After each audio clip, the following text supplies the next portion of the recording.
रायगड़ा जिलार अधिष्ठात्री देवी मां मझीघरियाणी मंदिरर दानहुंडी 4 मास पर खोल तेबे पुलिस कड़ाकड़ी सुरक्षा बलय एवं मंदिर परिचालना कमिटीर कर्मकर्ता उपस्थिति रे 9टी दानहुंडी खोल गणति आरंभ होइथिला। एही गणति कार्य रे यूनियन बैंक रायगड़ा शाखार अधिकारी एवं कर्मचारी समेत स्थानीय संगठनर महिला माने गणति कार्य रे सहयोग करथिले।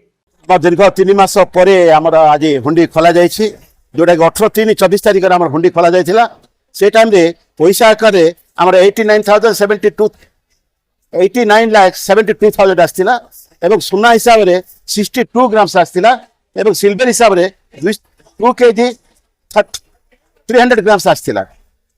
आम फॉरेन करेन्सी डिफेन्स कंट्री भक्त मैंने आसिक दान कर आम भावुँ आशा करूँ एथर अधिका बाहर बोली आम आशा करूँ।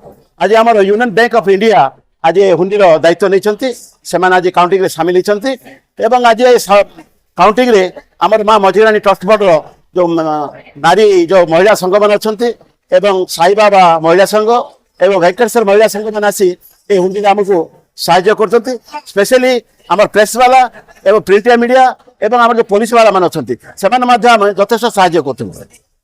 तेबे 4 मास तले दानहुंडी खोला जाइथिबा समय रे दान अर्थ आकार रे 89,72,235 टंका 60 ग्राम ओजनर सोना और 2 केजी 30 ग्राम ओजनर रूपा सहित 60टी विदेशी नोट बाहरी थिला।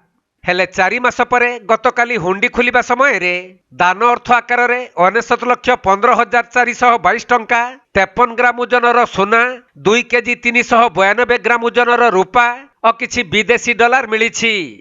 तेणु मां को दानहुंडी बाक्सरू रेकर्ड स्तर में दान अर्थ बाहरी जगू भक्त और श्रद्धालु महल में खुशीर लहरी खेली जाइछि।